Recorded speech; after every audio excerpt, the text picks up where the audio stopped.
What's up, guys? Welcome back to El Merengue Culé. I'm making this video right after Real Madrid winning the Super Cup trophy. Those live reactions will be coming out soon, but I think this is a good moment to, one, we can talk about the game, we can talk about the season to come, and just kind of overall thoughts. We haven't had too many videos just kind of discussing everything. So let's start off with the game. I feel like overall it was a relatively simple victory for Real Madrid. Not too many flares. Those first 20 minutes I did not like at all, though. I felt like the team came out really flat, really slow. They were making silly mistakes here and there. That almost cost us. Actually, Frankfurt were the first team to have a shot on goal, and they could have actually gone up 1-0 on us, and that would have really changed the whole game. And it comes down to these little mistakes that sometimes certain players make.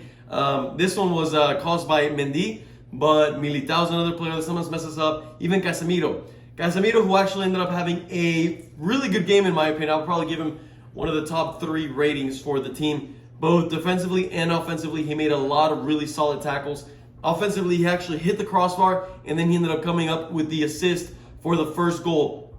The first goal that is under Alaba's name. It was a really nice corner kick that Benzema comes up, heads it, falls to Casemiro, who heads it back into the penalty, into the 6-yard box, and then Alaba gently taps it in.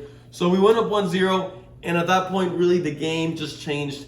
It was a Frankfurt that they almost just looked defeated. You know, they weren't really going out there to try to cause much havoc in Real Madrid's side.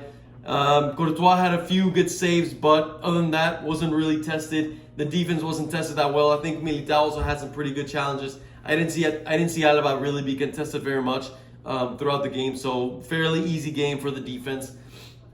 In terms of the midfield, Toni Kroos, Modric, Casemiro, I did like that they wouldn't press high, but as soon as Frankfurt got the ball, they would be pretty solid to make sure that Frankfurt wasn't having any easy attacks. So that was really nice to see. Vinicius Jr. is a player that I'm still feeling a little bit bittersweet about. I feel like he's struggling to find that form that he was at last season. I think most of us can agree that throughout the preseason, he didn't really look his best. And we do start to see certain glimpses throughout this final of the old Vinicius Jr., but still a player that needs a lot of space to really create a lot of danger. In those tight spots, he still has certain moments where he lacks the decision making. Luckily and nicely enough, the second goal for Real Madrid was for Benzema, and it did come off from that Vini-Benzema connection that we saw so much last season. Once again, Vinicius Jr. with a lot of space. They did a nice give and go, and then he finds Benzema, who puts it away. Yeah, Vini had a lot of good shots, though. A lot of good shots, but like I said, not many good plays with tight spaces. One thing that I was a little bit upset about was the fact that Ancelotti, once again, in my opinion, took a little bit too long to make changes. I would have liked to see Camavinga play a little more than a little 15 minutes, which is what he ended up playing by the end of the game. Let's see what else. Rodrigo also didn't do that much, but like I said, it'll take him some time. All in all, like I said, relatively easy win for Real Madrid as we head on into the actual La Liga season. A season that's gonna come out to be a little tougher than maybe we expected at the end of last season. Why do I say that? Because of how many players somehow Barcelona has managed to get. Lewandowski, Rafinha, Koundé, now it looks like Marcos Alonso, Christensen, Kessie. That's half a starting lineup right there that they went up and got. They're getting Ansu Fati back, and they didn't really lose that many key players to their team. So Barcelona is definitely going to come in hot for this La Liga. I fully expect them to fight for it here, as we are seeing the Super Cup trophy being brought over, and short enough, you'll be seeing in the live reactions. I guess, you know, the actual reaction to this moment. But it's going to be an interesting La Liga. I expect to be a lot tighter than last season, for sure. Maybe even seeing Barcelona come up at certain times, and Real Madrid to pass them up. It's going to be head-to-head, so it's definitely going to be a season that, if you're not subscribed to the channel, you're going to want to. I know Ricky has not been present for many of these videos.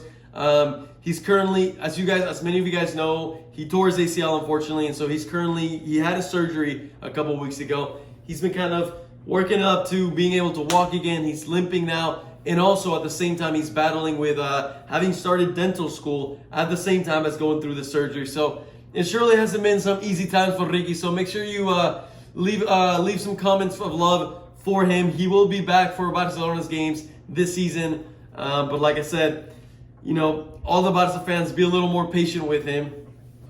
Atletico Madrid, not that many changes. It'll be interesting. But in terms of Real Madrid, we have Tchouaméni and Rudiger who are going to be providing a lot of depth. I think those are really two crucial signings for the team. As here we see Real Madrid kind of clapping for the referees. Good job. I think they did a pretty good job overall. There wasn't really many controversial moments in the game. But kind of going back, I like the signings for Real Madrid, but I still do believe that we need that attacking signing. I don't know who it's going to be. There were talks that lately there's been rumors for Icardi.